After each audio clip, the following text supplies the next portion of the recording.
Bienvenido, Felipe. Nos presenta su libro Los Güemes y la Guerra de los Infernales. Los Güemes es una investigación minuciosa documentada en cada uno de sus detalles. Una biografía fascinante en la que Felipe Piña, con su estilo ameno y a la vez riguroso, que lo convirtió en uno de los historiadores latinoamericanos más leídos y admirados de las últimas décadas, le devuelve al gran Martín Miguel y a los suyos la dimensión épica de una gesta destinada a trascender no solo en la historia argentina, sino también en la de todo un continente.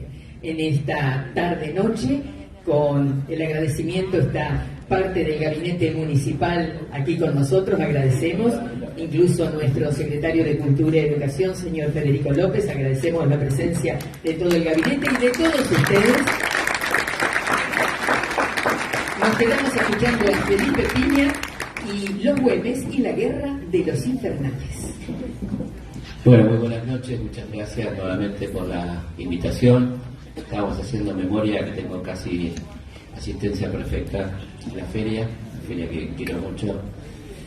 Y en este caso, bueno, para presentar Los Güemes, primero, ¿por qué Los Güemes?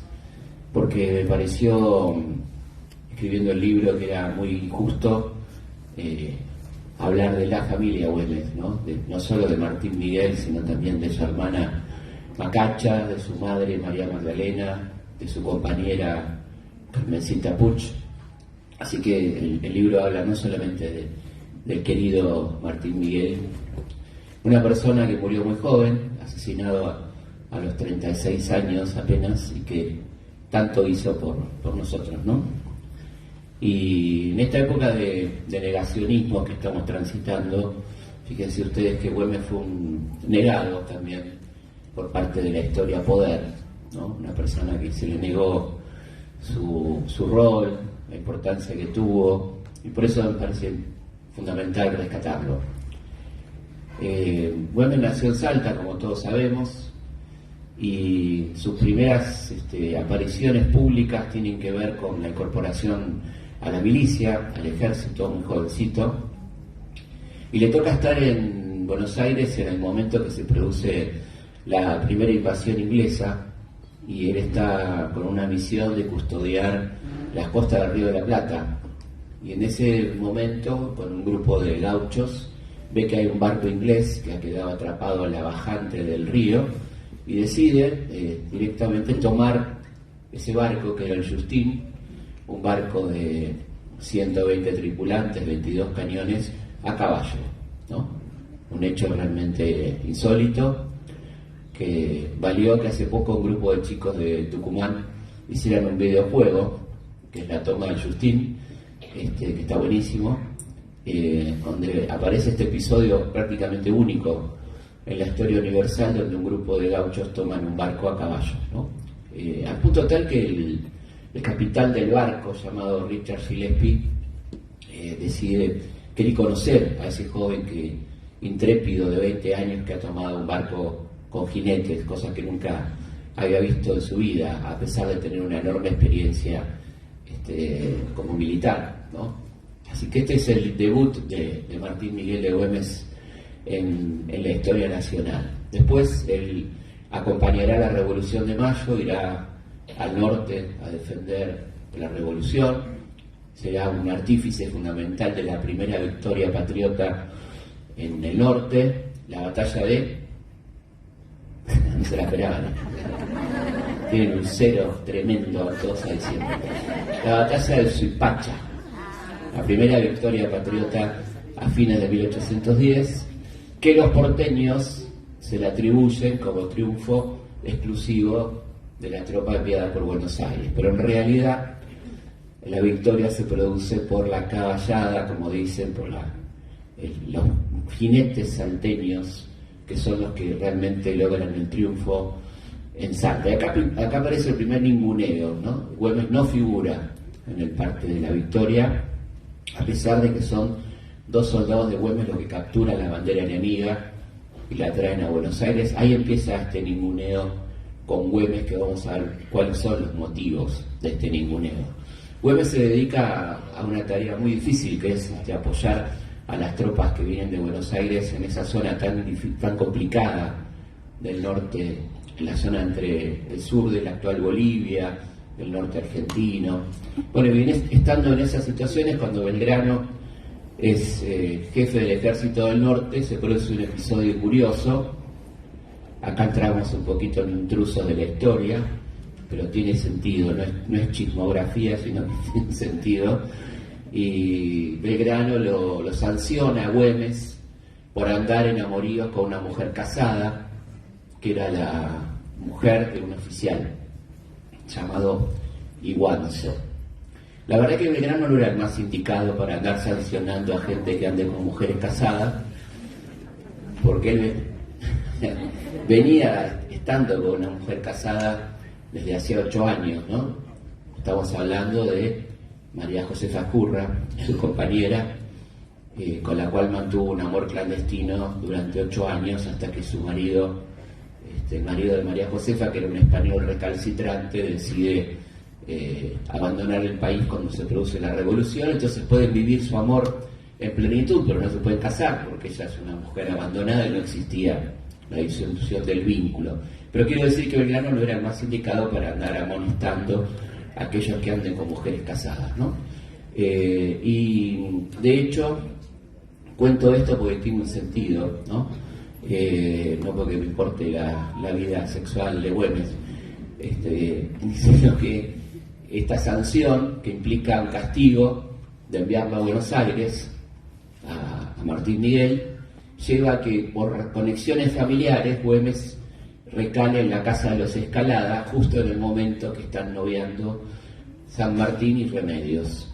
Y San Martín queda tremendamente impresionado por este muchachito que le cuenta su plan de armar un dispositivo realmente inédito en la historia de la guerra de independencia americana, que va a llamar San Martín la guerra Labrusca y que Lugones va a llamar la guerra gaucha, ¿no?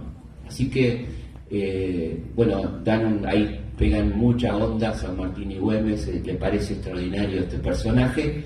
Habla con Belgrano le pide disculpas, le dice que se ha dejado llevar por la chismografía y bueno, obviamente Güemes es reincorporado al Ejército del Norte y viaja con San Martín y le hace ver su dispositivo realmente extraordinario y único, ¿no? ¿En qué consistía el dispositivo de la guerra gaucha? Bueno, por un lado 6.600 combatientes. Esta precisión de número lo tenemos porque Belgrano queda tan impresionado que hace confeccionar una escarapela para cada uno de los infernales, como se les decía, y ahí tenemos el censo, 6.610 combatientes. El nombre de infernales viene de dos cuestiones. Por un lado, por el poncho colorado que usaban, y por otro lado, más interesante todavía, es de lo que decía el general García Camba, que era el jefe de las fuerzas españolas, que decía que estos gauchos le hacen a los españoles de su vida un verdadero infierno. Por eso los infernales, ¿no? Por un lado los combatientes, por otro lado el servicio de inteligencia güemesiano, presidido y dirigido por esta extraordinaria mujer llamada María Magdalena Güemes, Macacha, de un nivel de eficiencia tan impresionante que detecta 3 intentos de asesinato a Martín Miguel y lo desarticula. Este servicio de espionaje estaba básicamente integrado por mujeres, unas 200 mujeres aproximadamente, que se movían entre Cochabamba y Salta. Y después estaba el resto de la población, ancianos, niños, que hacían de correos. Bueno, era todo un dispositivo realmente muy impresionante que le complicaba la vida y que logró entre 1815 y 1821, cuando lo matan a Martín Miguel, frenar 9 invasiones españolas, ¿no? Y cuando decimos invasiones españolas, pensemos en ejércitos de 5.000, 6.000 hombres, ¿no?, que venían de derrotar a Napoleón.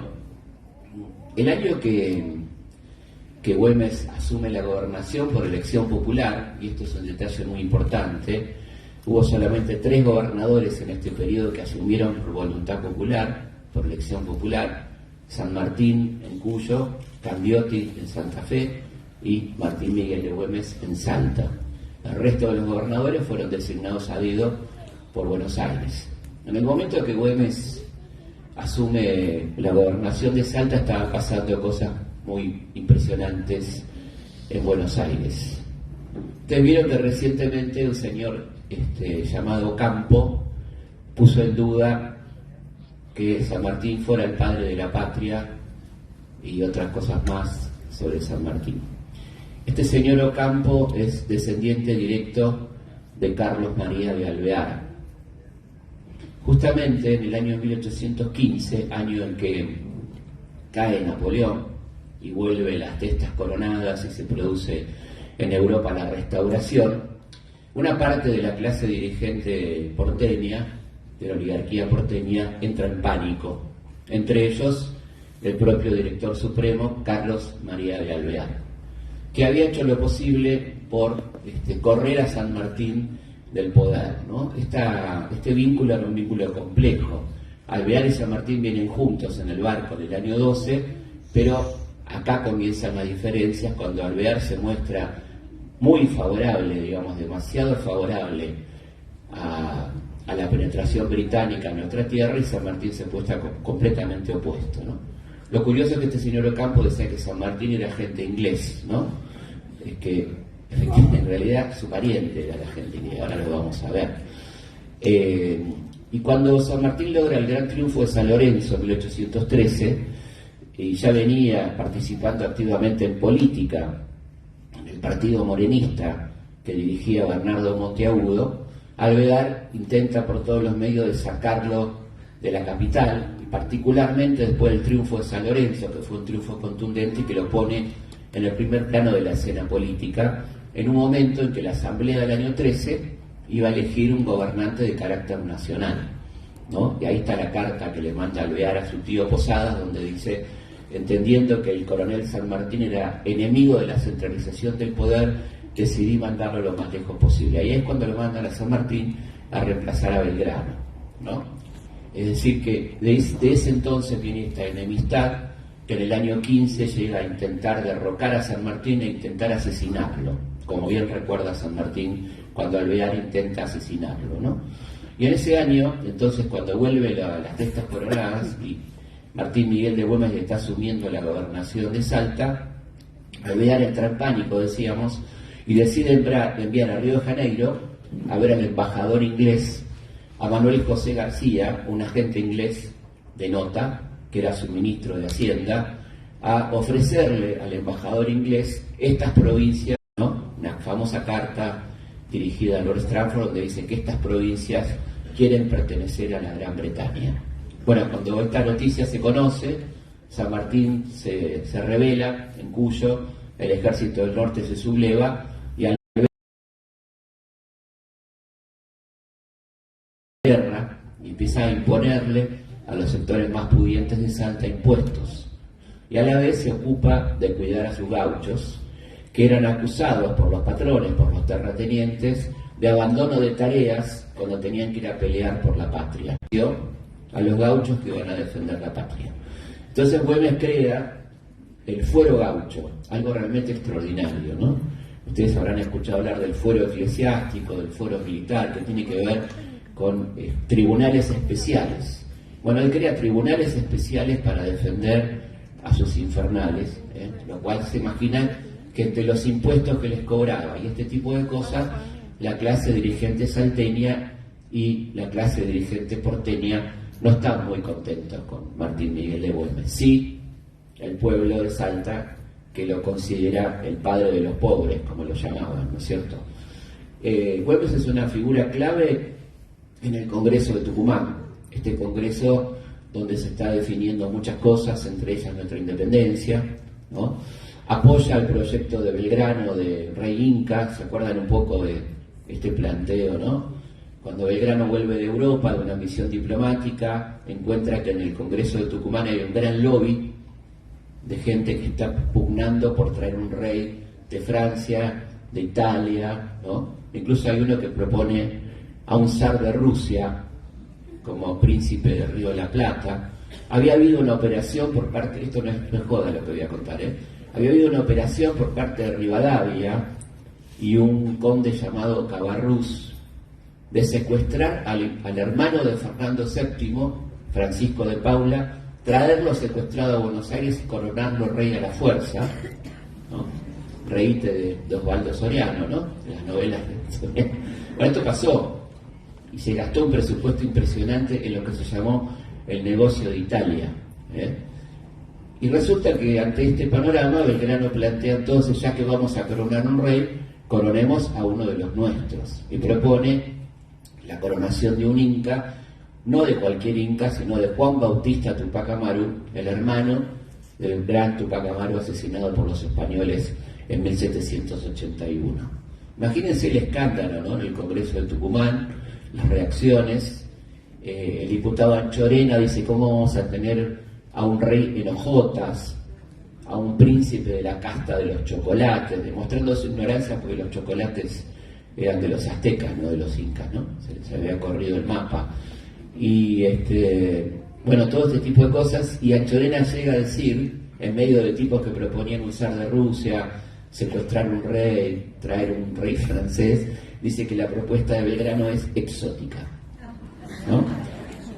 Bueno, Belgrano logra su cometido, que básicamente es que se genere tal revuelo que se aplace sin fecha la discusión de la propuesta monárquica. Esto es muy importante y recibe fuertemente el apoyo de San Martín y de Belgrano, ¿no? Que son los grandes artífices de la independencia. Recordemos que San Martín está operando fuertemente en ese congreso a través de los diputados Laprida, Godoy Cruz, Oro, ¿no? Que son los que llevan las propuestas sanmartinianas, porque San Martín necesita urgentemente esa declaración de independencia, porque tiene todo preparado para cruzar los Andes y tiene solamente un mes y medio para hacerlo, que es lo que va de enero a febrero, de cuestiones climáticas para cruzar los Andes. Entonces necesita cruzar los Andes para ir a Chile como el general de un país independiente. Por eso esas cartas maravillosas de San Martín: ¿hasta cuándo esperamos para declarar nuestra independencia, ¿no? Y San Martín será quien rechaza la primera acta de independencia del famoso 9 de julio de 1816, porque decía: libres de España, Fernando VII y sucesores. San Martín dice que es inaceptable esa redacción y que para aprobarla hay que agregar: y de toda dominación extranjera, ¿no? Si hubiera sido un agente inglés, obviamente no hubiera agregado esto, señor Ocampo y compañía. Es decir, que fíjense qué interesante, ¿no? lo que hace San Martín en el Congreso de Tucumán. Qué importante esa presión política en ese contexto de tanta confusión, donde estábamos buscando zares de Rusia, ¿no? Bueno, mientras tanto, por supuesto, la lucha continúa. Son combates increíbles los que libran los infernales en el norte, y se suceden también los intentos de soborno a Martín Miguel. Martín Miguel tiene una vida muy complicada, podía ver muy poco a su familia, a su querida Carmen y a sus hijos. Carmen estaba embarazada y tenía 2 niños y tenía que vivir en la clandestinidad, porque era obviamente una presa muy buscada por los españoles para secuestrarla y extorsionarlo, y permanentemente se le ofrecen sobornos. En uno de ellos, enviado por el virrey del Perú, esto le contesta Güemes al enviado del virrey del Perú. La oferta era mucho dinero y una casa en Potosí para renunciar a la lucha, ¿no? Desde ahora y para siempre renuncio y detesto ese decantado bien que desea proporcionarme.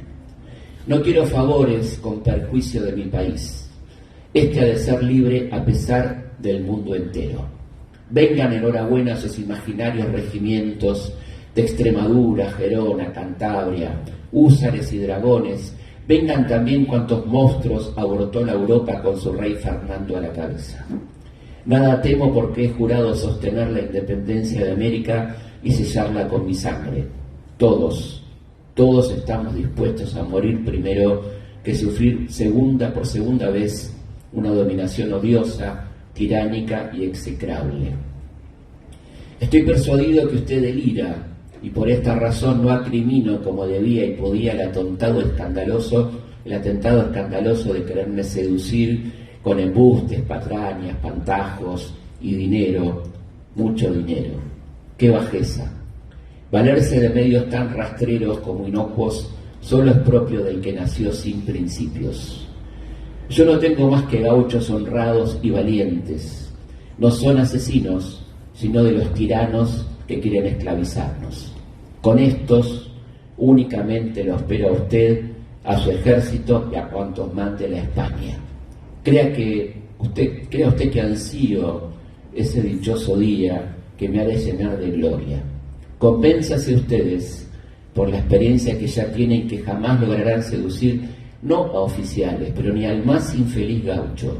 En el magnánimo corazón de estos hombres no tiene acogida el interés ni otro premio que su libertad. Por ella pelean con energía que otras veces han acreditado y que ahora más que nunca desplegarán. Ya está usted satisfecho, ya sabe que me obstino y ya sabe también que otra vez no ha de hacerse tan indecente propuesta a un oficial de carácter, a un americano honrado y a un ciudadano que conoce hasta más allá de la evidencia que el pueblo que quiere ser libre no hay poder humano que lo sujete. Y miren qué hermoso final. Sin perjuicio de esto, vea usted si en otra cosa puedo serle útil, su altísimo servidor Martín Miguel de Güemes.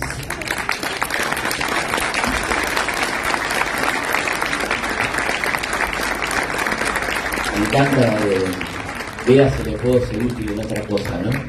Está buenísimo. La ironía final. Bueno, así, con este carácter y esta nobleza gaucha, se desarrollarán estos años tremendos de combate, de apoyo a San Martín. Con lo poco que tenía, manda hombres al cruce que se va a dar por La Rioja. Recordemos ese gigantesco cruce de los Andes que tiene 6 columnas de La Rioja al sur de Mendoza. Hermosa la correspondencia con Belgrano, ¿no? Su querido amigo, después de aquel incidente. 300 cartas donde se ve un nivel de lectura, de escritura exquisito. Güemes era un tipo tremendamente culto, igual que Belgrano, así que esa correspondencia es realmente extraordinaria. Lo mismo con San Martín, esa colaboración permanente. Mucho comentario político sobre el rol que está teniendo Buenos Aires y una carta extraordinaria del año 15 al director Álvarez Tomás, donde advierte sobre algo tremendo que va a ocurrir, que es la guerra civil. Él dice, cuidado con la guerra civil que nos va a destruir, va a ser interminable, costosa, mientras otros países están empezando a organizarse, no caigamos en la trampa de la guerra civil. Y quizá no tenemos muy claro, no recordamos que la guerra civil argentina duró por lo menos de 1815 a 1880, 65 años de guerra civil, 70.000 muertos, 324 combates entre hermanos, que nos costó muchísimo y que nos hizo perder muchas cosas, ¿no? Tiempo, capacidad organizativa, generadora de odios. Bueno, todo eso fue la guerra sobre la que advertía tan tempranamente Martín Miguel de Güemes. Por supuesto, la oligarquía salteña no se iba a quedar cruzada de brazos, contaba con el apoyo de Buenos Aires, que envía personajes como el general Rondó a combatirlo. Rondó ataca a las tropas de Güemes, esto es increíble, ¿no? Mientras Güemes está luchando por defender la patria, Buenos Aires le manda un ejército comandado por Rondó a atacarlo, por supuesto que es rápidamente desarticulado, ¿no? Pero había que ocuparse de 2 frentes al mismo tiempo. Este Rondó, que es un personaje nefasto de la historia argentina, padrino de Bartolomé Mitre, así al pasar, y un hombre siempre enemigo de las causas nacionales. Así que tenía que ocuparse de estos frentes, y además la oposición a su gobierno se nuclea en un partido llamado La Patria Nueva, donde se nuclea toda la oligarquía salteña, que intentan permanentemente matarlo. Hay 3 intentos de asesinato, que son, como dije, desarticulados por la inteligencia salteña, y finalmente dan un golpe de Estado cuando él está en pleno combate, y ponen a un sicario ahí como gobernador. Y es muy interesante la reacción del pueblo salteño, conducido fundamentalmente por Macacha Güemes, en lo que se conoce como la Revolución de las Mujeres, donde logran reponer a Martín Miguel de Güemes en el gobierno, ¿no? Estamos hablando del año 1821, la cosa se agrava y este sector de la Patria Nueva, esta oligarquía salteña, directamente recurre a la traición y va en busca del enemigo. Hacen una emboscada en la cual Martín Miguel de Güemes es herido de muerte, logra escapar, llega hasta su campamento donde va a agonizar durante 10 días, muriendo finalmente el 17 de junio de 1820. Les quiero leer un poquito de ese episodio, ¿no? De la herida, esos momentos finales de Güemes a traición, ¿no?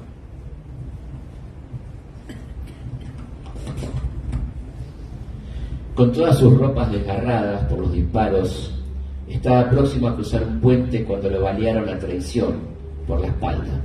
El proyectil impactó en la parte inferior de su columna y le desgarró la ingle derecha. El hombre, que había escapado de tantas emboscadas, sintió que esta vez sí le había llegado la hora, pero tenía claro que no iba a entregarse, que no les iba a dar el gusto a los maturrangos de caer en sus manos para que, según su civilizada costumbre, exhibieran su cabeza en una pica en la plaza de Salta.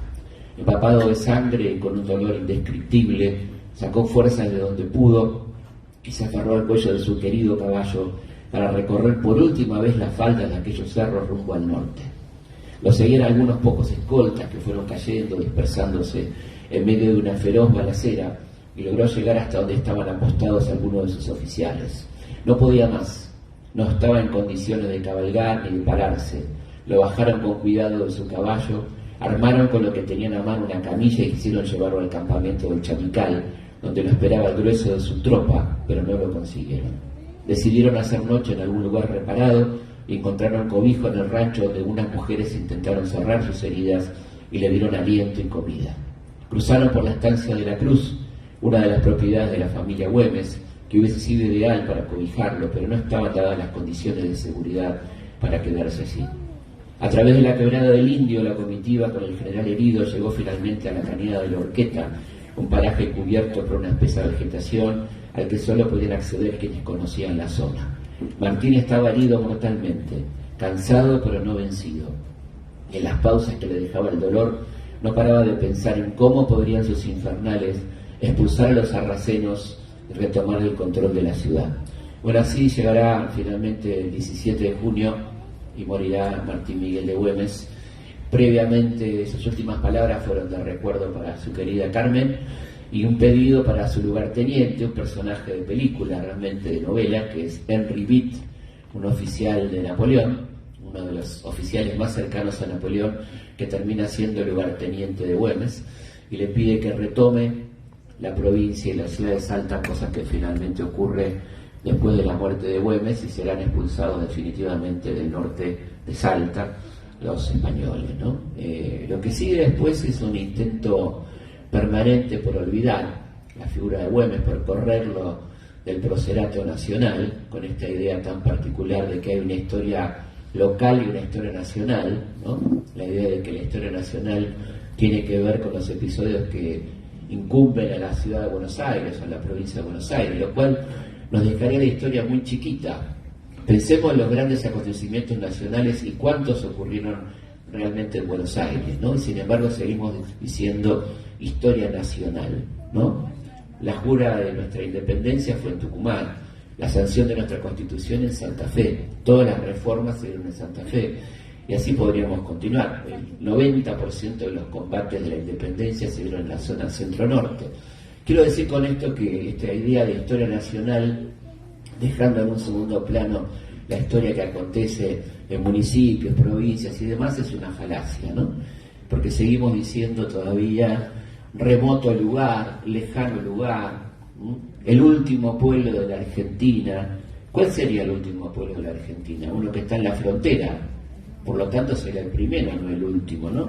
Estamos hablando de una mirada claramente porteña, remotos lugares, ignotos, ¿no? Bueno, todos estos calificativos que asumimos y que tenemos que empezar a corregir de una vez por todas, ¿no? no hay remoto, lejano, mirando desde dónde, ¿no? Y creo que esto es importante, que tengamos este porteño centrismo de la historia argentina que hizo que Güemes no figurara en la historia hasta bastante entrado el siglo XX. En el año 1907, por ejemplo, cuando Ramos Mejía arma el panteón de próceres nacionales, dice que Güemes no puede ser prócer porque es gaucho, literal, así como si los digo, así nomás. En el año 1931, cuando el dictador Uriburu inaugura el monumento a Güemes en Salta, se lanza a correr el rumor de que Güemes no murió en combate, sino escapando de la casa de un amante. Todo mentira, por supuesto, ¿no? Pero bueno, esto circula todavía, ¿no? Hay algunos boludos que lo repiten sin ningún fundamento. Boludos y no tan boludos, ¿no? Un poquito, otro calificativo les correspondería. Estamos en horario de protección al menor. Pero bueno, lo importante es que vamos rescatando a este personaje extraordinario que merece estar en lo más alto del procerato nacional junto a toda esa gente que colaboró con él. Estamos hablando de los heroicos guerrilleros del Alto Perú, estamos hablando de Juan Azurduy, estamos hablando de Manuel Padilla, de Camargo, de Muñecas, ¿no? Son 104 los jefes de las republiquetas que colaboraban con este dispositivo extraordinario que le hizo la vida imposible a los españoles y que frenó, como dije, 9 invasiones españolas a lo largo de ese periodo que va de 1815 a 1821, ¿no? Y creo que bueno, que es importante entonces recordar a nuestro querido Martín Miguel y a todo ese pueblo que hizo tanto por nuestra independencia. Pensemos que si no hubiera sido por ellos, si hubiera sido por gente como Rivadavia, por ejemplo, con suerte en la Argentina, su frontera norte terminaba en Córdoba, ¿no? Así que a ellos le debemos que la Argentina tenga los límites que tiene hoy. Así que bueno, esto es un poco un resumen de este libro que hice con mucho cariño, que me conmovió mucho hacerlo, de este muchacho, ¿no? Que murió a los 36 años dándolo todo por la patria. Muchísimas gracias.